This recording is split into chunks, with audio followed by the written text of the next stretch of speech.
Lea la Biblia en un año, 73 libros, día 65. Primera Corintios, capítulo 1 al capítulo 3. Salmo 65. San Marcos, capítulo 3, del versículo 1 al versículo 19. Primera Corintios, capítulo 1. De Pablo, apóstol de Cristo Jesús por decisión de Dios, que lo ha llamado, y de Sóstenes, nuestro hermano, a la iglesia de Dios que está en Corinto. A ustedes, que Dios santificó en Cristo Jesús, pues fueron llamados a ser santos con todos aquellos que por todas partes invocan el nombre de Cristo Jesús, Señor nuestro, y de ellos. Reciban bendición y paz de Dios Padre y de Cristo Jesús el Señor. Doy gracias sin cesar a mi Dios por ustedes y por la gracia de Dios que les ha sido otorgada en Cristo Jesús, pues en Él han llegado a ser ricos de mil maneras, recibiendo todos los dones de palabra y de conocimiento, a medida que se afianzaba entre ustedes el mensaje de Cristo. No les falta ningún don espiritual, y solo esperan que Cristo Jesús, nuestro Señor, nos sea manifestado. Él los mantendrá firmes hasta el fin, para que estén sin tacha el día en que venga Cristo Jesús, nuestro Señor. Dios es fiel, el que los ha llamado a esta comunión con su Hijo Jesucristo, nuestro Señor.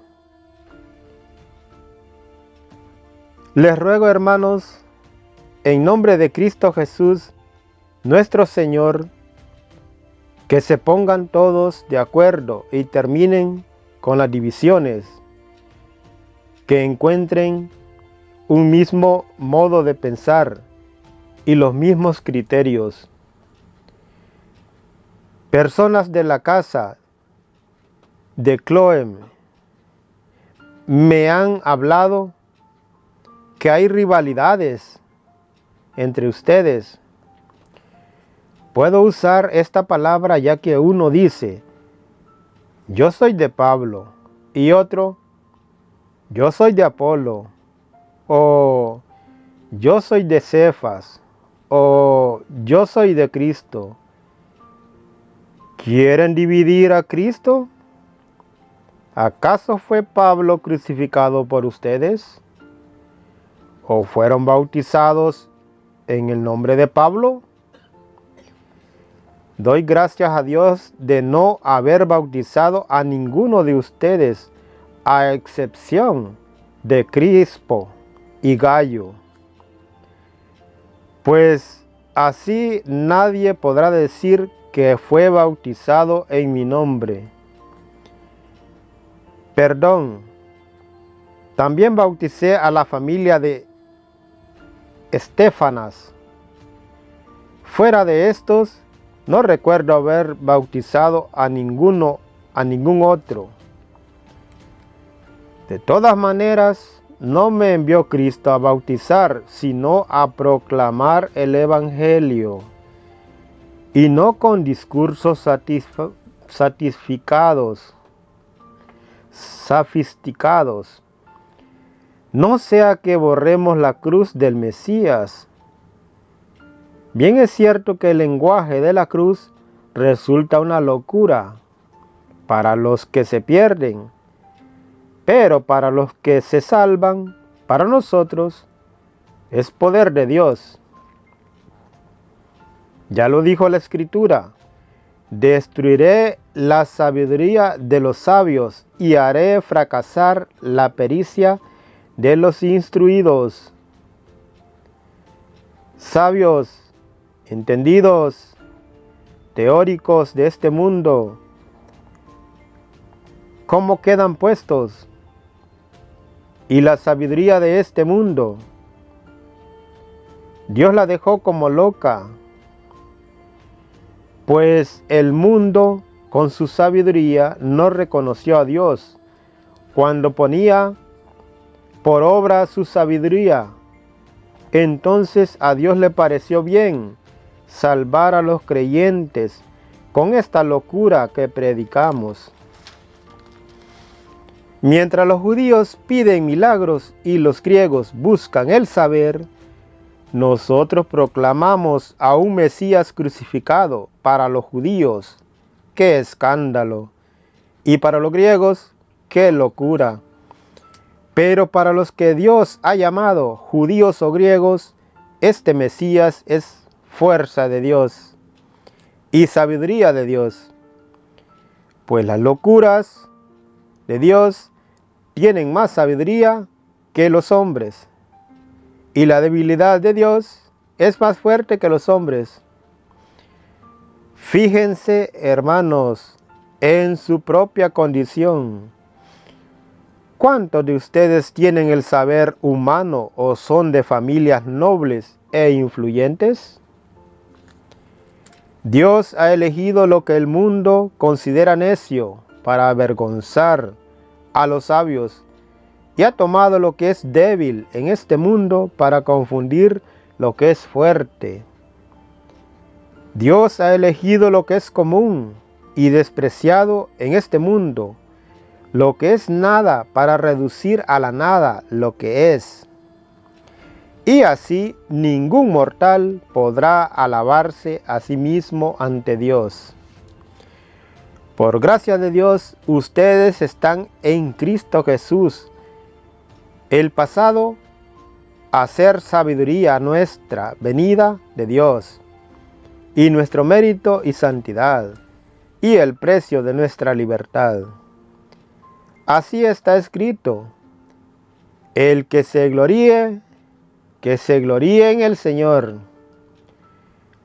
Pues yo, hermanos, cuando fui a ustedes para darles a conocer el proyecto misterioso de Dios, no llegué con oratoria ni grandes teorías. Con ustedes decidí no conocer más que a Jesús el Mesías, y un Mesías crucificado. Yo mismo me sentí débil ante ustedes, tímido y tembloroso. Mis palabras y mi mensaje no contaron con los recursos de la oratoria, sino con manifestaciones de espíritu y poder, para que su fe se apoyara no en sabiduría humana, sino en el poder de Dios. Es verdad que con los perfectos hablamos de sabiduría, pero es una sabiduría que no procede de este mundo, ni de sus poderes, que están para desaparecer. Enseñamos el misterio de la sabiduría divina, el plan secreto que estableció Dios desde el principio para llevarnos a la gloria. Esta sabiduría no fue conocida por ninguna de las cabezas de este mundo, pues de haberla conocido, no habrían crucificado al Señor de la gloria. Recuerden la Escritura: ni ojo vio, ni oído oyó, ni por mente humana han pasado las cosas que Dios ha preparado para los que lo aman. Pero a nosotros nos lo reveló Dios por medio de su Espíritu, pues el Espíritu escudriña todo, hasta las profundidades de Dios. En efecto, nadie nos conoce como nuestro espíritu, porque está en nosotros, De igual modo, solo el Espíritu de Dios conoce las cosas de Dios. Y nosotros no hemos recibido el espíritu del mundo, sino el Espíritu que viene de Dios. Y por él entendemos lo que Dios nos ha regalado. Hablamos pues de esto no con los términos de la sabiduría humana, sino con los que nos enseña el Espíritu, expresando realidades espirituales para quienes son espirituales. El que se queda al nivel de la psicología no acepta las cosas del Espíritu. Para él son tonterías y no las puede apreciar, pues se necesita una experiencia espiritual. En cambio, el hombre espiritual lo juzga todo y a él nadie lo puede juzgar. Pues quien ha conocido la forma de pensar del Señor y puede aconsejarle, y precisamente nosotros tenemos la forma de pensar de Cristo.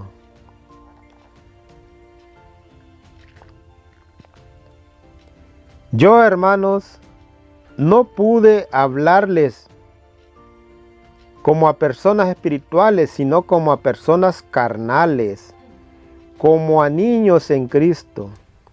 Les di leche y no alimento sólido, porque no estaba a su alcance, ni siquiera ahora, pues continúan siendo carnales.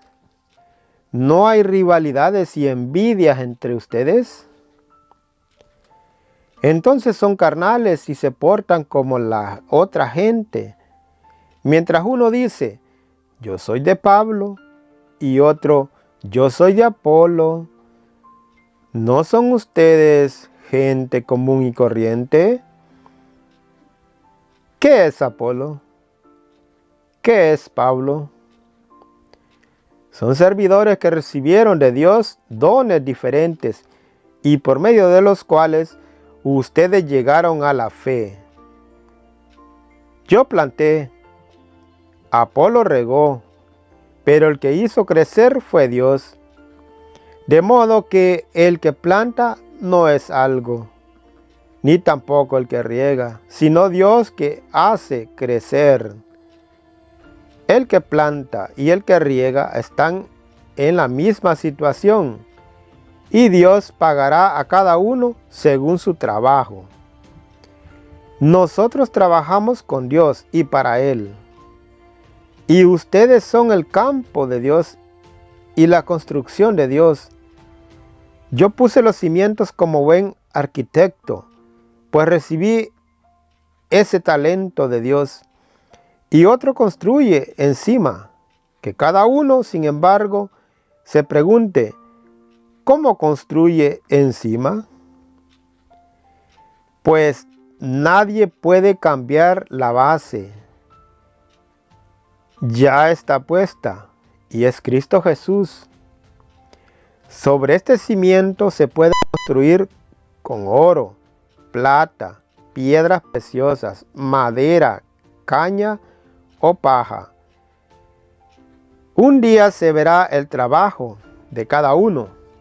Se hará público en el día del juicio, cuando todo sea probado por el fuego. El fuego pues probará la obra de cada uno. Si lo que has construido resiste al fuego, serás premiado. Pero si la obra se convierte en cenizas, el obrero tendrá que pagar, se salvará, pero como a través del fuego. ¿No saben que son templo de Dios y que el Espíritu de Dios habita en ustedes? Si alguno destruye el templo de Dios, Dios lo destruirá a él. El templo de Dios es sagrado y ese templo son ustedes. Que nadie se engañe. Si uno es sabio según el mundo y pasa por tal entre ustedes, que se haga tonto y llegará a ser sabio. Porque la sabiduría de este mundo es tontería a los ojos de Dios. Ya lo dijo la Escritura. Dios atrapa a los sabios en su propia sabiduría. Y también el Señor conoce los argumentos de los sabios y sabe que no valen nada. Así que no se sientan orgullosos de sus grandes hombres. Piensen que todo es para ustedes. Pablo, Apolo, Cefas, el mundo, la vida, la muerte, lo presente y lo futuro, todo es de ustedes. Y ustedes son de Cristo, y Cristo es de Dios.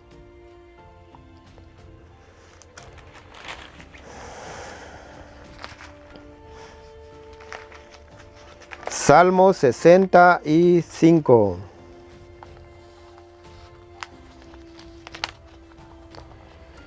En Sión, oh Dios, conviene alabarte, y en Jerusalén cumplir nuestras promesas, pues tú has oído la súplica. Todo mortal viene a ti con sus culpas a cuestas. Nuestros pecados nos abruman, pero tú los perdonas. Feliz tu invitado, tu elegido, para hospedarse en tus atrios. Sácianos con los bienes de tu casa, con las cosas sagradas de tu templo. Tú nos responderás como es debido, con maravillas.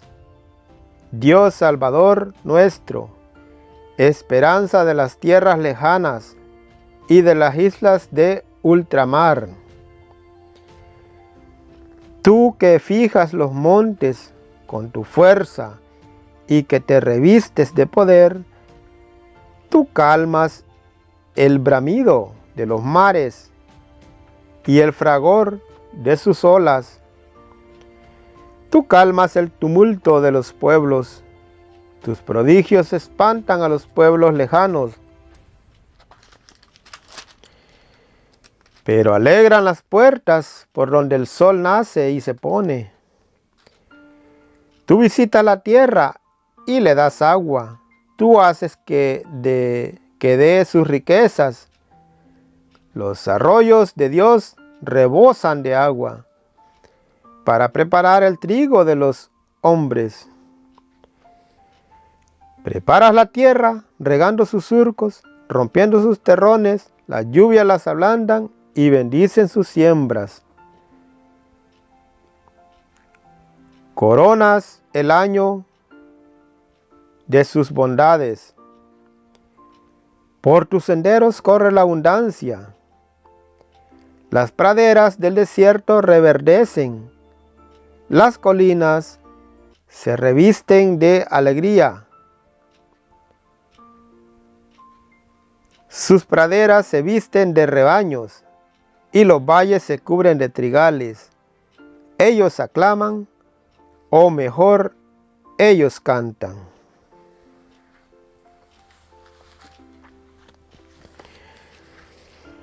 San Marcos capítulo 3.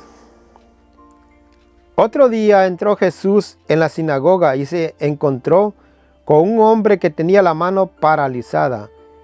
Pero algunos estaban observando para ver si lo sanaba.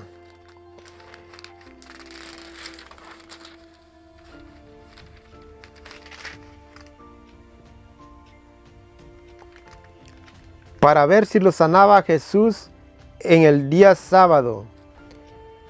Con esto tendrían motivo para acusarlo. Jesús dijo al hombre que tenía la mano paralizada: ponte de pie y colócate aquí en medio. Puesto que después les preguntó: ¿qué nos permite la ley hacer en día sábado? Hacer el bien o hacer el daño, salvar una vida o matar. Pero ellos se quedaron callados. Entonces Jesús paseó sobre ellos su mirada, enojado y muy apenado por su ceguera, y dijo al hombre: extiende la mano. El paralítico la extendió y su mano quedó sana. En cuanto a los fariseos, apenas salieron, fueron a juntarse con los partidarios de Herodes, buscando con ellos la forma de eliminar a Jesús. Jesús se retiró con sus discípulos a orillas del lago, y lo siguió una gran muchedumbre de Galilea, también de Judea, de Jerusalén, de Idumea, del otro lado del Jordán, y de las tierras de Tiro y de Sidón. Muchísima gente venía a verlo con solo oír todo lo que hacía.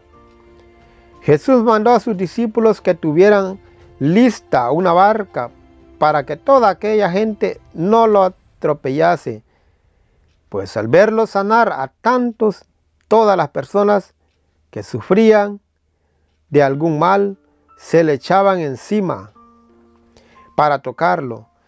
Incluso los espíritus impuros, apenas lo veían, se arrojaban a sus pies y gritaban: tú eres el Hijo de Dios. Pero él no quería que lo dieran a conocer y los hacía callar. Jesús se subió al monte y llamó a los que él quiso, y se reunieron con él. Así instituyó a los 12, a los que llamó también apóstoles, para que estuvieran con él y para enviarlos a predicar, dándoles poder para echar demonios.